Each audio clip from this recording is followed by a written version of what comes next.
Vote ഒരു തിരഞ്ഞെടുപ്പ് അടുക്കുന്ന സമയത്ത് വിലയുള്ള നോട്ട്.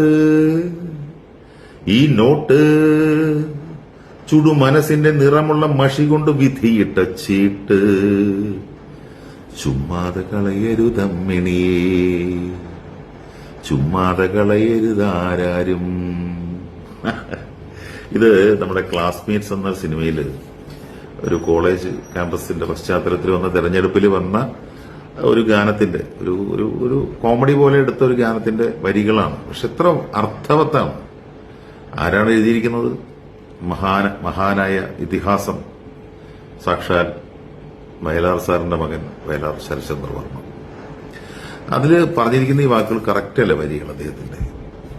ഒരു തെരഞ്ഞെടുപ്പ് അടുക്കുന്ന സമയത്ത്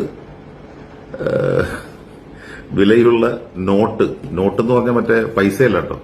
ഇതിവിടെ ഒരു നോട്ട് വരും നമുക്ക് നമ്മുടെ വിരലില്.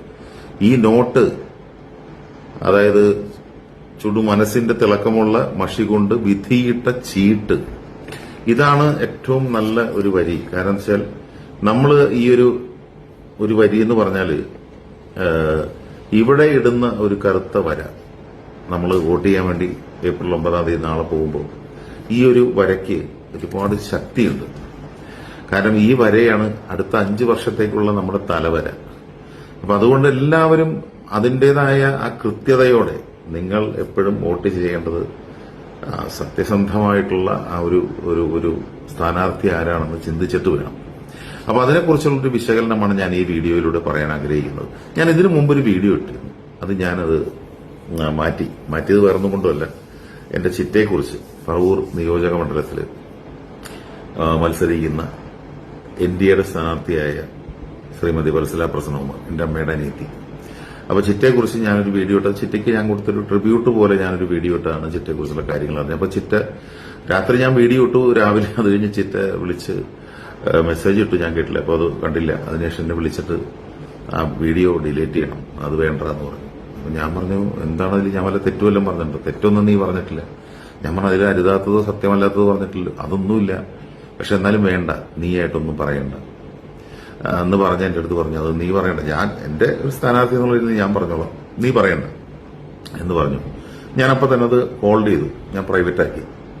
പിന്നീട് എന്റെ അടുത്ത് പലരും വിളിച്ചിട്ട്, അപ്പൊ അതിന്റെ ഇടയ്ക്ക് ഈ പറഞ്ഞ മാതിരി കുറെ പേരുടെ മെസ്സേജും കാര്യങ്ങളൊക്കെ എനിക്ക് വന്നിരുന്നു. എന്തുകൊണ്ട് കോൺഗ്രസിന്റെ 25 വർഷമായിട്ട് നിന്ന വ്യക്തി എന്തുകൊണ്ട് BJPയിലേക്ക് പോയി? പിന്നെ 6 വർഷം ഒരു വനവാസം കഴിഞ്ഞ്, രാഷ്ട്രീയ വനവാസം, ചിറ്റ രാഷ്ട്രീയത്തിലില്ലായിരുന്നു. അപ്പൊ ഞാനിത് പറയാൻ കാരണം എന്ന് വെച്ചാല് പിന്നെ പലരും എന്നെ വിളിച്ചിട്ട്, എന്താ വീഡിയോക്ക് കുഴപ്പമില്ലായിരുന്നു, പിന്നെ അത് കണ്ടില്ല, അപ്പൊ അതെന്താണ് അങ്ങനെ പറ്റിയെന്ന് വെച്ചപ്പോൾ ഞാൻ പറഞ്ഞു, അത് വേണ്ട, ചിറ്റയ്ക്ക് ഇഷ്ടമല്ല, ചിറ്റ അത് വേണ്ട, അത് വിട്ടേക്കെന്ന് പറഞ്ഞുകൊണ്ടാണ്. അപ്പൊ അവര് പറഞ്ഞു, അത് നോക്കണ്ട, അത് ചിറ്റയുടെ ഒരു മര്യാദ പറഞ്ഞായിരിക്കും. ഞാൻ പറഞ്ഞു, എന്നാലും. പക്ഷെ പിന്നെ ഞാൻ വീണ്ടും അത് റിലീസ് ചെയ്ത് പിന്നെ നല്ല രീതിയിൽ പൊയ്ക്കൊണ്ടിരിക്കുമ്പോൾ പിന്നെ ചിറ്റ വിളിച്ചിട്ട് എന്റെ അടുത്ത് ഇങ്ങനെ പറഞ്ഞു, കുഞ്ഞച്ചനും വിളിച്ചു, വേണ്ട, അത് ഇത് ചെയ്തേക്ക്. ഓക്കെ. അപ്പൊ ഞാനത് എന്നേക്കായിട്ട് മാറ്റി. അതാണ് സംഭവിച്ചത്. അല്ലാണ്ട് വേറെ ഒന്നും നിന്റെ ഇടയിൽ സംഭവിച്ചിട്ടില്ല. അപ്പൊ അത് ഞാൻ പറയാൻ കാരണം എന്ന് വെച്ചാല് ഞാൻ ചിറ്റ എന്ന് പറയുന്ന ഒരു വ്യക്തിയോടുള്ള എന്റെ ഒരു ആത്മബന്ധം കൊണ്ടാണ്. എന്റെ ഒരു മാതൃസ്ഥാനത്ത് അമ്മയെപ്പോലെ ഞാൻ കാണുന്നു. അതാണ്. അത് എനിക്ക് 2 അമ്മമാരെന്ന് പറയുന്ന പോലെയാണത്. എന്റെ സ്വന്തം പ്രസവിച്ച അമ്മയും എന്നെ ഒരുപാട് സംരക്ഷിച്ച, അല്ലെങ്കിൽ ഒരുപാട് എന്നെ കെയർ ചെയ്തൊരു അമ്മയാണ് ചിറ്റ. എവിടെ പോകുന്ന ആ വ്യക്തിക്കാണ് ഞാൻ പ്രാധാന്യം കൊടുത്തത്. വ്യക്തിയുടെ പാർട്ടിയോ ഒന്നുമല്ല. എനിക്ക് എന്റെ ഒരു പാർട്ടിയുണ്ട്, അല്ലെങ്കിൽ എനിക്ക് എന്റെ മനസ്സിൽ ഒരു പാർട്ടിയോടൊപ്പമുള്ള ഒരു ഇതുണ്ട്. പക്ഷെ എന്നിരുന്നാലും ചില സന്ദർഭങ്ങളിൽ നമുക്ക് ഈ പറഞ്ഞ പോലെ ചില കാര്യങ്ങളിൽ നമുക്ക് മാറ്റി ചിന്തിക്കേണ്ട അവസ്ഥ വരും. ഇപ്പൊ ഒരു ഉദാഹരണം പറഞ്ഞാൽ, ഈ കഴിഞ്ഞ റമദാന് നമ്മുടെ ആസിഫ് അലിയോട് മാധ്യമപ്രവർത്തകർ ചോദിച്ചു, പിഷാരടി പാലക്കാട് നിൽക്കുന്നപ്പോൾ തെരഞ്ഞെടുപ്പ് പ്രചരണത്തിന് പോകുന്നില്ലെന്ന് ചോദിച്ചപ്പോൾ ആസിഫ് അലി പറഞ്ഞതെന്ന് വെച്ചാല്, പിഷാരടി പിഷു വിളിച്ചാൽ ഞാൻ പോകും, തീർച്ചയായിട്ടും പോകും. എന്നാലോചിച്ച് നോക്കുക, ആസിഫ് അലി എന്ന് പറഞ്ഞാൽ കടുത്ത ഇടതുപക്ഷ സഹയാത്രികനാണ്. എന്ന് വെച്ചാൽ കടുത്തതെന്ന് ഞാൻ പറഞ്ഞത് കുടുംബപരമായിട്ട് തന്നെ അങ്ങനെയാണ്. തുറന്ന് പറയുന്ന ഒരാളാണ് ആസിഫ് അലി. അപ്പൊ ആസിഫ് അലി പോലും പറയുന്നു, കോൺഗ്രസിന് വേണ്ടി മത്സരിക്കുന്ന തന്റെ സഹപ്രവർത്തകൻ, തന്റെ അടുത്ത സുഹൃത്ത് പിഷുവിന് വേണ്ടി ഞാൻ തീർച്ചയായിട്ടും പോയി ഞാനത് ചെയ്യുന്നു പറഞ്ഞു. ഇതാണ് ഈ ആത്മബന്ധങ്ങളും സ്നേഹബന്ധങ്ങളും. അത് അങ്ങനെ വരുമ്പോൾ ചിലപ്പോൾ നമ്മൾ നമ്മളുടേതായ പാർട്ടി എന്നുള്ളതോ നമ്മളുടേതായ ചില കാര്യങ്ങളൊക്കെ നമ്മളൊന്ന് ജസ്റ്റ് മാറ്റിവെക്കും ഇല്ലേ? അത് സ്വാഭാവികമാണ്. അതൊന്നും നമുക്ക് തെറ്റു പറയാൻ പറ്റില്ല. അപ്പൊ ഞാൻ പറയുന്നത്, ഇപ്പൊ എന്നെ സംബന്ധിച്ചിട്ട് എനിക്കിപ്പോ പറവൂര് എനിക്ക് നാളെ ഒന്ന് എന്റെ ചിറ്റയ്ക്ക് വേണ്ടി എനിക്കൊരു ഇത് കൊടുക്കണം, അത്രേ ഉള്ളൂ. അല്ലാണ്ട് ഞാൻ അതിനു വേണ്ടിയാണ് വോട്ട് ചെയ്യുന്നത്. അത് വേറൊന്നും കൊണ്ടുമല്ല, ചിറ്റ ആയതുകൊണ്ട് മാത്രമല്ല. ചിറ്റ നല്ലൊരു വ്യക്തിയാണ്. ചിറ്റ ഇത് കേട്ട് ഞാൻ ചിറ്റ വീണ്ടും എൻ്റെ അടുത്ത് ഡിലേറ്റ് ചെയ്യാൻ പറഞ്ഞാൽ പോയി പണി നോക്കാൻ പറയില്ല. ഇതെങ്കിലും എനിക്ക് പറയണം. നല്ല ഒരു സത്യസന്ധയും അല്ലെങ്കിൽ പറഞ്ഞ കാര്യങ്ങൾ ചെയ്യുന്ന, അല്ലെങ്കിൽ 25 വർഷമായിട്ട് അതൊക്കെ പ്രൂവ് ചെയ്ത് വളരെയധികം നല്ല ഒരു ജനപ്രതിനിധിയായിട്ട് എനിക്ക് തോന്നുന്നു. അല്ലാണ്ട് നൂലി കെട്ടി ഇറക്കിയതൊന്നുമല്ല. അപ്പൊ അതുകൊണ്ട് തന്നെയാണ് ഞാൻ പറയുന്നത്, എന്റെ ഒരു വോട്ട് ചിറ്റയ്ക്ക് ഗുണകരമായി ഭവിക്കട്ടെ. പറവൂർ, നോർത്ത് പറവൂർ ഇതുവരെ നടന്ന പോലെയല്ല. 25 വർഷം നമ്മുടെ സതീശൻ ചേട്ടൻ, വി സതീശൻ, അദ്ദേഹം പ്രതിപക്ഷ നേതാവാണ്. അദ്ദേഹത്തിനെ വളരെയധികം മാധ്യമങ്ങൾ കാണുന്നു. ഒരു സ്റ്റാർ മണ്ഡലമാണ് പറവൂര്. പക്ഷെ ഇതുവരെ അപരാജിത വിജയം നേടി വരുന്ന സതീശൻ ചേട്ടന് ഇത്തവണ എന്തായാലും പറവൂർ എന്ന് പറയുന്ന മണ്ഡലത്തിൽ ഒരു ശക്തമായ ത്രികോണ മത്സരമുണ്ട്. വേറൊന്നും കൊണ്ടുമല്ല, സതീശൻ ചേട്ടൻ തന്നെയാണ് ഇപ്പോഴും ആ ഒരു ഇതിൽ നിൽക്കുന്നത്. ഒരു എന്താ പറയുക, ഒരു വൻമരന്മാര് തന്നെ പറവൂരിൽ നിൽക്കുന്നുണ്ട്. പക്ഷെ എന്നിരുന്നാലും അതിന്റെ ഒപ്പം തന്നെ ശക്തമായ പോരാട്ടമായി എത്തിയിരിക്കുകയാണ് നമ്മുടെ LDFന്റെ ടൈസൺ മാസ്റ്റർ. അദ്ദേഹത്തിന്റെ ഒരു വ്യക്തിഗതമായ അല്ലെങ്കിൽ വ്യക്തിപരമായ അദ്ദേഹത്തിന്റെ അദ്ദേഹത്തിന് ഒരു നല്ലൊരു ഇമേജും കാര്യങ്ങളൊക്കെ നിസ്സാരമല്ല. ഇതിനു മുമ്പ് നമ്മൾ പന്ന്യൻ രവീന്ദ്രൻ സാറാണ് നിന്നിരുന്നത്. ഇതിനു മുമ്പ് എന്ന് പറഞ്ഞാൽ ഇതിന് മുമ്പത്തേന് മുമ്പ്. പക്ഷെ അദ്ദേഹത്തിന്റെ ഒരുപാട് ശക്തമായ ഒരു മത്സരം തന്നെയായിരുന്നു. ഇത്തവണ മൂന്ന് പോയിന്റിൽ ഇങ്ങനെ നിൽക്കുകയാണത്. ഇപ്പൊ ഈ ചിറ്റ നിൽക്കുന്നതുകൊണ്ട് ഞാൻ പറയുന്നതല്ല. എന്നിരുന്നാൽ പോലും BJP എന്ന് പറയുന്ന പാർട്ടിക്ക് 15 വർഷത്തിന് ശേഷമാണ് ആ ഒരു BJPയുടെ ഒരു താമര അവരുടെ ഒരു പറവൂര് ചിഹ്നമായിട്ട് കാണുന്നത്. അതുപോലെ തന്നെ BDJS-ഉം BJP-യും ഇടയൊക്കെ ഒരു സപ്പോർട്ടും കാര്യങ്ങളൊക്കെ ആയിട്ട് BJP ഇത്തവണ വളരെ സ്ട്രോങ് ആയിട്ട് നിൽക്കുകയാണ്. അപ്പോൾ തീർച്ചയായിട്ടും ഇതൊരു ഒന്നും പറയാൻ പറ്റാത്ത, പ്രവചിക്കാൻ പറ്റാത്ത ഒരു മണ്ഡലം തന്നെയാണ് പറവൂര്. അതേ ഞാൻ ഉദ്ദേശിക്കുന്നുള്ളൂ കേട്ടോ. വേറൊന്നും എനിക്ക് ഇതിൻ്റെ അകത്ത് പറയാനില്ല. ആരായാലും വിജയിക്കുന്നവർക്ക് എല്ലാവിധ ആശംസകളും. ഞാനിത് ആര് വിജയിക്കുന്നു എന്ന് എനിക്ക് പറയാൻ പറ്റില്ല. എനിക്കത് പറയാനുള്ള പ്രാവീണ്യമൊന്നുമില്ല. പക്ഷെ എന്നിരുന്നാലും ഞാൻ പറയുന്നു, വിജയിക്കുന്നവർ എത്ര വന്നാലും ഞാൻ ഒരു കാര്യം പറയുന്നത്, പറവൂരിന്റെ വികസനത്തിന്, പറവൂരെന്ന് പറയുന്ന നഗരം നമ്മളൊക്കെ കണ്ണുറക്കുമ്പോൾ മുതൽ കണ്ട സ്ഥലങ്ങളാണത്. ഇവിടെ ഒരുപാട് കാര്യങ്ങൾ ഇവിടെ ചെയ്യേണ്ടതുണ്ട്. അതിൽ മെയിനായിട്ട് ആര് വിജയിച്ചാലും മെയിനായിട്ട് പ്രോമിനൻസ് കൊടുക്കേണ്ട ഒറ്റ കാര്യമുള്ളൂ, ഇവിടുത്തെ ജനങ്ങൾക്ക് വേണ്ടി ഒരുപാട് ഈ കാര്യങ്ങൾ ചെയ്യണം. ഇവിടുത്തെ ഈ റോഡ് വികസനം വളരെയധികം ദുർഘടമാണ്. ഈ പറഞ്ഞ ടൗൺ ഹാൾ മുതൽ ചേന്നമംഗലം കവലയൊക്കെ എന്ന് വെച്ചാൽ ഒട്ടനവധി വാഹനങ്ങൾ പോകുന്ന ഒരു സോഡാ കുപ്പിയുടെ കഴുത്ത് പോലെ ഇങ്ങനെ ഞെരുങ്ങി തിങ്ങിപ്പോകുന്ന ഒരവസ്ഥയാണ്. അതിന് വീതി കൂട്ടണം. ഈ എപ്പോഴും ഒരു വികസനത്തിന്റെ ആദ്യ പാത എന്ന് പറഞ്ഞാൽ ഗതാഗതത്തിന്റെ വികസനം തന്നെയാണ്, അല്ലേ? അപ്പൊ അതൊക്കെ തീർച്ചയായിട്ടും പറവൂര് വരേണ്ട സമയം അതിക്രമിച്ചിരിക്കുകയാണ്. പിന്നെ നല്ലൊരു സൂപ്പർ സ്പെഷ്യാലിറ്റി ഹോസ്പിറ്റൽ വരണം, നല്ലൊരു എഡ്യൂക്കേഷണൽ സെന്റർ, നല്ല കോളേജ്, നല്ലൊരു സ്കൂള്, ഇതൊക്കെ പറവൂര് തീർച്ചയായിട്ടും വരേണ്ടതാണ്. ഇത് തീർച്ചയായിട്ടും ആര് ജയിച്ചാലും അടുത്ത 5 വർഷത്തിനുള്ളിൽ കൊണ്ടുവരണം എന്നുള്ളത് എന്റെ ഒരു അഭ്യർത്ഥനയാണ് പറവൂരിലുള്ള ഒരു പൗരൻ എന്നുള്ള രീതിയിൽ. കാരണം ഇതൊക്കെ വളരെ ശോചനീയാവസ്ഥയാണ്. അതൊന്നും പറഞ്ഞിട്ട് കാര്യമില്ല. നമ്മളിതൊക്കെ ആഗ്രഹിക്കുന്നു. ഞാനിപ്പോൾ പല പ്രാവശ്യം ഞാൻ പറഞ്ഞിട്ടുണ്ട്, എന്തൊരു കഷ്ടമാണ്. ഇവിടെ എന്തെങ്കിലും ഒരു എമർജൻസി സിറ്റുവേഷൻ വന്നു കഴിഞ്ഞാൽ നമ്മൾ എടുത്തുകൊണ്ട് ഓടണം കിലോമീറ്ററുകൾക്ക് അതിലേക്ക്. അതിനുള്ള മരണം സംഭവിക്കും ചിലപ്പോൾ. എന്തുകൊണ്ട് ഈ പറവൂരൊക്കെ ഒരു സൂപ്പർ സ്പെഷ്യാലിറ്റി ഹോസ്പിറ്റൽ വന്നു കഴിഞ്ഞാൽ എത്ര സ്ഥലങ്ങളിൽ നിന്നാണ് ആളുകൾക്ക് വരാനുള്ള സൗകര്യമുള്ളത്? പക്ഷെ എന്തുകൊണ്ട് വരുന്നില്ല? ഇതൊക്കെയാണ് നമ്മൾ ചിന്തിക്കേണ്ടത്. ഈ വികസനം എന്ന് പറയുന്നത് എല്ലാ മേഖലയിലും വേണ്ടതാണ്. ഇനി ആര് ഇവിടെ പറവൂര് വിജയിച്ചാലും അടുത്ത 5 വർഷത്തിനുള്ളിൽ ഈ വികസനങ്ങൾ കൊണ്ടുവരണം എന്നുള്ളത് എന്റെ ഒരു വിനീതമായ അഭ്യർത്ഥനയാണ്. ഇതാണ് എനിക്ക് പറയാനുള്ളത്. അടുത്തത്, ഈ ഇലക്ഷൻ എന്ന് പറഞ്ഞാൽ നമ്മൾ വളരെ സൂക്ഷിച്ച് തന്നെയാണ് നമ്മൾ കൈകാര്യം ചെയ്യേണ്ടത്. ഇപ്പൊ പലരും പറയും ഇത് നമ്മൾ വിജയിക്കും. എല്ലാ സ്ഥാനാർത്ഥികളും ഭയങ്കര കോൺഫിഡൻസോടെ പറയും, പിന്നെ ഞാനല്ലാണ്ട് ആര് വിജയിക്കും? അത് ഉറപ്പല്ലേ? ചിലവർ പറഞ്ഞു ഞാൻ MLA ആയിക്കഴിഞ്ഞു, ഞാൻ എല്ലാവരും എല്ലാം MLA എന്നാണ് വിളിക്കുന്നത്. ഇതൊക്കെ കേൾക്കുമ്പോൾ സത്യം പറഞ്ഞ സങ്കടം തോന്നുന്നതാണ്. കാരണം എന്തൊരു സഹതാപം തോന്നുന്നത്, സങ്കടമല്ല. എന്തിനാണ് ഇങ്ങനെയൊക്കെ പറയണത്? നിങ്ങളൊന്നും മനസ്സിലാക്കുക, ഇത് സമൂഹത്തിൽ ജനങ്ങളുടെ കയ്യിലിരിക്കുന്ന കാര്യമാണത്. ഈ പാർട്ടി എന്ന് പറയുന്നത് എന്താണ്? ഇപ്പൊ Congress party, communist party, BJP, അല്ലെങ്കിൽ LDF, UDF, NDA, ഇതിന്റെ അകത്ത് കുറച്ച് പാർട്ടി പ്രവർത്തകരും കാര്യങ്ങളെല്ലാം ഉണ്ട്. ആ പാർട്ടി പ്രവർത്തകരല്ല ഒരു സ്ഥാനാർത്ഥിയെ വിജയിപ്പിക്കുന്നത്. ഒരു സ്ഥാനാർത്ഥിയെ വിജയിപ്പിക്കുന്നത് ആരാ? എല്ലാവർക്കും അറിയാമെന്ന് ഞാൻ വിശ്വസിക്കുന്നു. ന്യൂട്രൽ വോട്ടേഴ്സാണ്, നിഷ്പക്ഷ സമ്മതിദായകർ. അവർക്ക് പാർട്ടിയില്ല. അവര് കണ്ടറിഞ്ഞെല്ലാം നിൽക്കും. അവര് ഒന്നും പുറത്തേക്ക് പറയില്ല. അവരാര് വന്നാലും വോട്ട് ചെയ്യില്ലേ? പിന്നെ തീർച്ചയായിട്ടും. പക്ഷെ അവരുടെ മനസ്സിൽ അവർ ഉറപ്പിച്ചു കഴിഞ്ഞു ആർക്ക് വോട്ട് ചെയ്യണം എന്നുള്ളത്. ഇതാണ് മനസ്സിലാക്കേണ്ട സ്ഥാനാർത്ഥികൾ. നമ്മൾ ഇവിടെ കിടന്ന് എന്തൊക്കെ ഘോഷങ്ങൾ നടത്തിയാലും ആഘോഷങ്ങൾ നടത്തിയാലും ഇതിലൊന്നും ഒരു കാര്യമില്ല. ഈ ആഘോഷങ്ങൾ കിടന്ന് ആരും വോട്ട് ചെയ്യില്ല. ഒറ്റ ആളെ ചിന്തിച്ചാൽ മതി. ഞാൻ ഏറ്റവും കൂടുതൽ റെസ്പെക്ട് ചെയ്യുന്ന ഒരു സ്ഥാനാർത്ഥി ഈ കേരളത്തിൽ ചാണ്ടി ഉമ്മൻ. എന്താണ് ആ മനുഷ്യൻ? എളിമയുടെ ലാളിത്യത്തിന്റെ പര്യായം മാറി ഒരു സൈക്കിളും എടുത്ത് ചുമ്മാ ഇങ്ങനെ അദ്ദേഹത്തിന്റെ മണ്ഡലങ്ങളിലൂടെ അദ്ദേഹം യാത്ര ചെയ്യുക. ഫ്ലക്സ് ഇല്ല, ഹോർഡിങ്സ് ഇല്ല, പോസ്റ്ററുകളില്ല, ഒന്നുമില്ല, പാരഡി പാട്ടുകളില്ല. കാരണം എന്താ? ആ പൈസ കൊണ്ട് കുറച്ച് വീടും കൂടെ തീർക്കണം. ലക്ഷങ്ങളും കോടികളുമാണ് സ്ഥാനാർത്ഥികൾ ഇതിനു വേണ്ടി മുടക്കുന്നത്. ചില വിലയേറിയ സ്ഥാനാർത്ഥികൾക്ക് സ്പോൺസർ ചെയ്യാൻ ആളുകളുണ്ട്, ലക്ഷങ്ങളും കോടികളും. എന്തുകൊണ്ട്?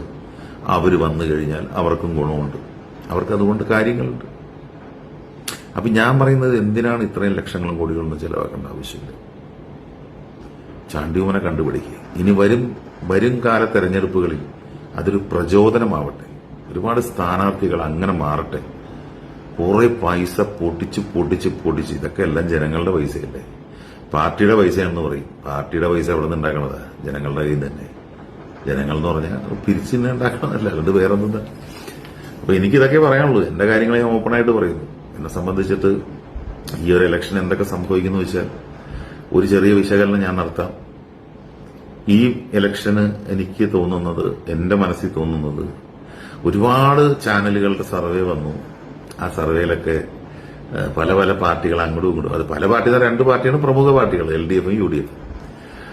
BJP എന്ന് പറയുന്നത് അല്ലെങ്കിൽ NDA എന്ന് പറയുന്നത് ഇപ്പോൾ വന്നുകൊണ്ടിരിക്കുന്നു. അപ്പൊ ഇതിൽ ഏറ്റവും കൂടുതൽ എനിക്ക് പറയാനുള്ള ഒരു കാര്യം എന്ന് പറഞ്ഞാൽ, എനിക്ക് മനസ്സിൽ തോന്നുന്നത് UDF ഭരണത്തിൽ വരുന്നതാണ്. അത് പറയുമ്പോൾ ഇനിയിപ്പോ ബാക്കിയുള്ളവരൊക്കെ എന്നെ പൊങ്കാലിടുമെന്ന് അറിയില്ല. പക്ഷെ ഞാൻ ഉള്ള കാര്യം പറയുന്നത്, UDF ഭരണത്തിൽ വരും. അത് വലിയ തിളക്കമാർന്ന ഭൂരിപക്ഷത്തോടെ ആയിരിക്കില്ല. കാരണം UDF ഭരണത്തിൽ വരണമെന്ന് പൊതുജനങ്ങളുടെ വികാരമുണ്ടെന്ന് ഞാൻ മനസ്സിലാക്കുന്നു. പക്ഷെ അത് കോൺഗ്രസ്സുകാർ കൂടെ വിചാരിക്കണം. ഏത്? UDF ഭരണത്തിൽ വരണമെങ്കിൽ കോൺഗ്രസ്സുകാർ വിചാരിക്കണം.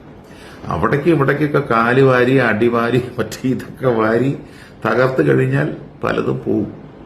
അതൊക്കെ വലിയ പ്രശ്നത്തിലേക്ക് പോകും. ഐക്യ ജനാധിപത്യ മുന്നണി എന്ന് പറയുമ്പോൾ ഐക്യത ആണ് നമുക്ക് വേണ്ടത്.